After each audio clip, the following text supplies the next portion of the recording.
जय जय शङ्कर हर हर शङ्कर जय जय शङ्कर हर हर शङ्कर जय जय शङ्कर हर हर शङ्कर जय जय शङ्कर. அத்வைத்தம் தெய்வத்தின் குரல் 4ஆம் பாகம். போர் தீர்ந்து அமைதி காண துவைத்த நிலைகளை ஒப்புக்கொள்ளும் அத்வைத்தம். இதை பற்றி குழப்பமே வேண்டாம். நாம் அத்வைத்திகள் அல்லவா? அந்த சம்பிரதாயத்தில் வந்திருப்பவர்கள் அல்லவா? அல்லது அதுதான் சத்தியமான தத்துவம் என்ற நம்பிக்கை உடையவர்கள் அல்லவா? அந்த அனுபவம் சித்திக்க வேண்டும் என்று ஆசைப்படுகிறவர்கள் அல்லவா?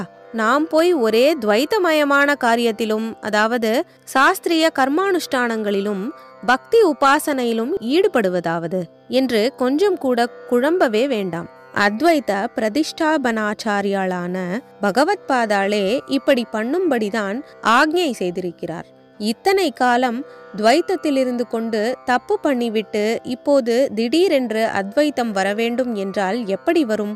துவைத்தத்தினால் பண்ணின தப்பை துவைத்தத்தினாலேயே சரி பண்ணி கொண்டால் அப்புறம்தான் அத்வைத்தமாக சாதனை செய்ய முடியும். ஆனபடியால் ஆச்சாரியால் இப்படிப்பட்ட நிலையில் இருக்கிற நமக்காக துவைத்தத்தை இந்த மட்டத்தில் நன்றாக ஒப்புக்கொண்டு நம்மையும் இதை ரிசர்வேஷன் இல்லாமல் தைரியமாக ஒப்புக்கொண்டு அப்புறம் பக்குவப்படப்பட இதைவிட தீரத்தோடு இதனுடன் போராடி ஜெயித்து அத்வைத்தத்துக்கு போகும்படியாக சொல்கிறார். மற்ற சித்தாந்திகள் அத்வைத்தத்தை அறவே ஒப்புக்கொள்ளாதது போல அத்வைத்திகள் மற்ற சித்தாந்தங்களை ஒப்புக்கொள்ளாமல் மறுப்பதில்லை.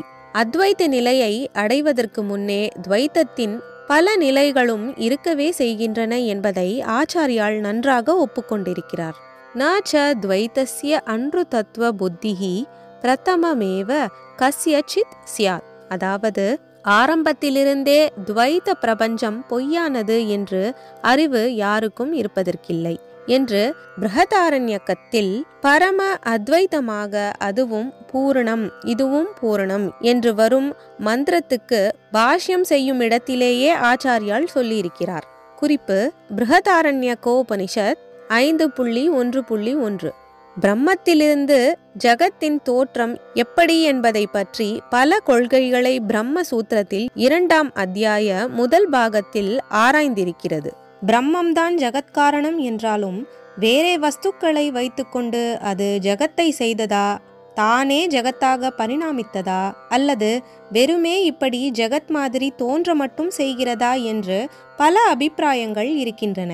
வேறே வஸ்துக்களை கொண்டு செய்ததென்றால் அவை எங்கே இருந்து வந்தன?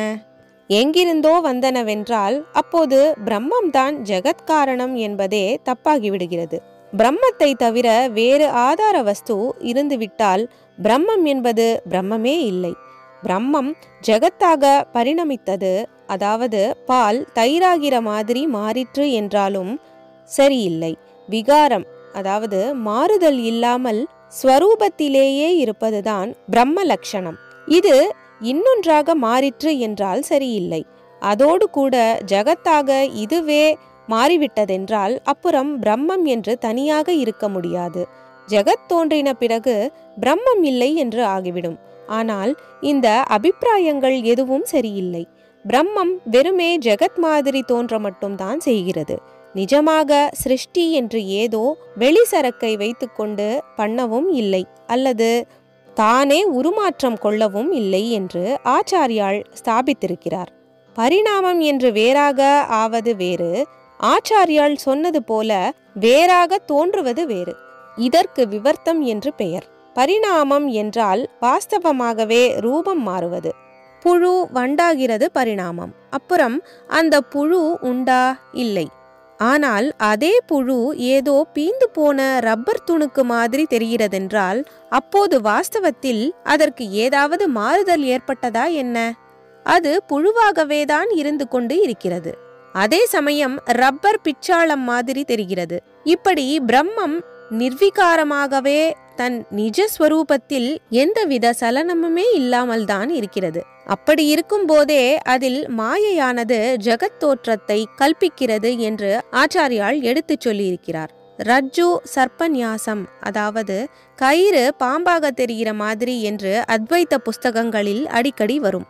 அத்வைத்தத்தின் அடிப்படையான இந்த கொள்கையை பிரம்மசூத்திரத்தின் அந்த பாகத்தில் ததநந்தியத்வ மாரம்பண சப்தாதிப்ய என்ற 14ஆம் சூத்திரத்தில் நிலைநாட்டி விளக்கி கொண்டு போகிற போதே நம்முடைய ஆச்சாரியால் இதற்கு மாற்று அபிப்பிராயம் உள்ளவர்களையும் மதிக்கிற மாதிரி அத்வைத்தத்துக்கு முந்தைய நிலையில் துவைத்த கருத்துக்களை ஒப்புக்கொள்ள வேண்டியதுதான் என்கிறார்.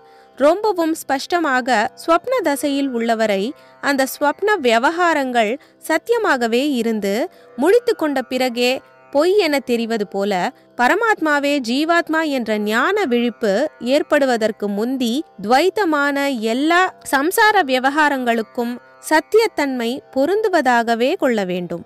சர்வ விவகாராணாமேவ பிராக் பிரம்மாத் மதா விஜ்ஞானாத் சத்யத் வோபபத்தேஹே ஸ்வப்ன விவகாரஸ்ய பிராக் பிரபோதனாத் என்று சொல்லியிருக்கிறார்.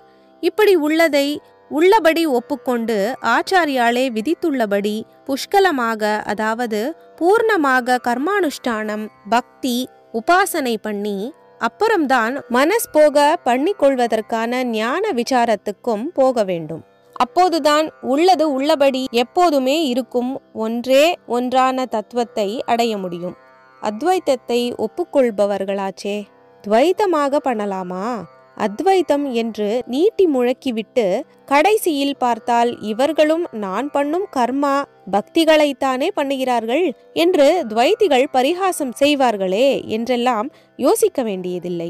சத்தியம்தான் வேண்டும் என்றால் எல்லாவற்றுக்கும் துணிந்துதான் ஆக வேண்டும். ஒரேடியாக பணிவதற்கும் துணிய வேண்டும். கொள்கை அபிமானம் உள்பட எல்லா மானாபிமானமும் போகணும். இதுதான் ஆச்சாரியால் வழி. வரட்டு சித்தாந்த பிடிமானம் போகணும். முரட்டு பிடிவாதம் என்கிறோமே, அது தன் வாதத்தையே முரட்டுத்தனமாக பிடித்து கொண்டிருப்பதுதான். இப்படி சித்தாந்தவாதத்தையே வாயளவில் பிடித்து கொண்டு வாழ்க்கை அனுஷ்டானத்தால் அந்த சித்தாந்த சாரத்தை தெரிந்து கொள்வதற்கு அடிநிலையிலிருந்து முயற்சி பண்ண பயப்பட்டால் உருப்பட முடியாது.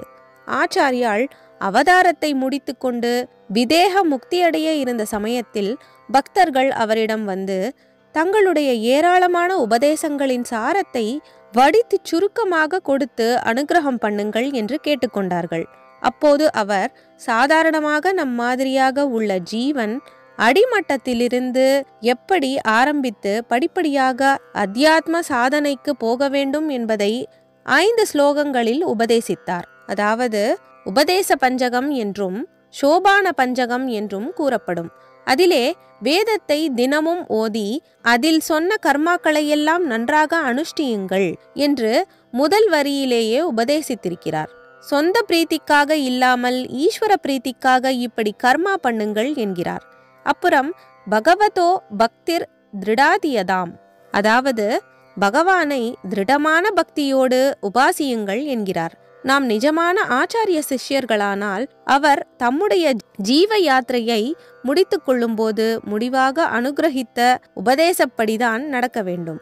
அதாவது கர்மா பக்திகள் பண்ணி நம் சித்தம் சுத்தியாயிற்று, அதற்கு சிதறாமல் ஒன்றிலேயே நிற்கிற ஆற்றல் ஏற்பட்டு விட்டது என்று நமக்கு நிச்சயமான உறுதி ஏற்பட்ட போதுதான் கர்மாவையும் பக்தியையும் நிறுத்திவிட்டு அத்வைத விசாரத்தில் தீவிரமாக ஈடுபடலாம். ஆரம்பத்திலிருந்தே அத்வைத்த லட்சியம் மறக்கப்படாததுதான். தினமும் கொஞ்ச நேரம் இது அத்தனையும் மாயைதான், துவைத்தம்தான். ஆத்மா ஒன்றுதான் சத்தியம். அது எந்த காரியமும் இல்லாமல் பரமசாந்தமாக இருப்பதுதான் என்று நினைத்து நாம் அப்படித்தான் இருக்கிறோம் என்று பாவனையாகவாவது சற்று நேரம் இருக்கத்தான் வேண்டும். ஆனால் அந்த பாவனை வாஸ்தவமாக வேண்டுமென்றால் அதற்கு கர்மா பக்திகள் பண்ணினால்தான் முடியும். பாவனை வலுக்க வலுக்க இவை தாமே விட்டு போகும். முதலிலேயே விடப்படாது. துவைத்தத்தை கொண்டே அத்வைத்தத்துக்கு போக வேண்டும். சரீரத்தால் செய்யும் கர்மானுஷ்டானத்தை கொண்டே கர்ம நாசத்துக்கு வழி தேட வேண்டும். மனசை கொண்டு செய்யும் பக்தியாலேயே மனோநாசத்துக்கு பக்குவப்படுத்தி கொள்ள வேண்டும். மற்ற சித்தாந்திகள் அத்வைத்தத்தை ஒப்புக்கொள்வதில்லை. ஆனால் அத்வைத்திகள் அவர்கள் சொல்கிற துவைத்தத்தையும் அத்வைத்தத்துக்கு ஏற்றிவிடும் படிகளாக ஒப்புக்கொள்கிறோம் என்பதில் ஆச்சரியமில்லை. வீட்டில் கீழே கிரவுண்ட் ஃப்ளோரில் இருப்பவர்களுக்கு மேலே மாடி இருப்பது தெரியாமல் இருக்கலாம். ஆனால் மாடியிலே இருக்கிறவருக்கு கீழே ஒரு தளம் இருப்பது தெரியாமல் இருக்க முடியாது. இந்த வீட்டுக்கு மாடி இருக்கா என்ன என்று கீழே இருப்பவர்கள் கேட்கலாம். ஆனால் மாடியில் இருப்பவர் இதற்கு கீழே ஒரு ஃப்ளோர் இருக்கா என்று சந்தேகப்பட்டு கேட்க மாட்டார். இங்கே இருந்து, அதாவது கும்பகோணத்திலிருந்து சிதம்பரத்துக்கு போய் அங்கேயே இறங்கி விடுபவருக்கு மெட்ராஸ் இருப்பது தெரியாது. ஆனால் மெட்ராஸ் போகிறவர் சிதம்பரம் வழியாய்த்தான் போக வேண்டும். மலை உச்சிக்கு போகிறவர் கீழே இருந்துதான் போக வேண்டும். அதனாலே கீழே உள்ள மலை பிரதேசங்களையும் அவர் இருக்கு என்று ஒப்புக்கொள்வார். கொஞ்ச தூரம் மட்டும் போய் அங்கேயே நின்று விடுகிறவர்களுக்கு உச்சியை தெரியாது. அவர்கள் பார்வையில் அந்த உச்சி மறைந்திருந்தால் இதற்கு, அதாவது அவர்கள் வந்திருக்கும் இடத்துக்கு மேலே உச்சி இல்லை என்று கூட நினைத்து விடலாம். இந்த மாதிரி உபமானங்கள் கூட சொல்ல வேண்டியதில்லை. என்னவோ சொன்னேன். மற்ற சித்தாந்தங்களையும் அரவணைத்து தழுவி கொண்டு போவதே அத்வைத்தமாதலால் இப்படியெல்லாம் சொல்வது கூட அதன் ஸ்பிரிட்டுக்கு ஏற்காததுதான். ஜெய ஜெய சங்கர, ஹர ஹர சங்கர, மகா பெரியவா சரணம்.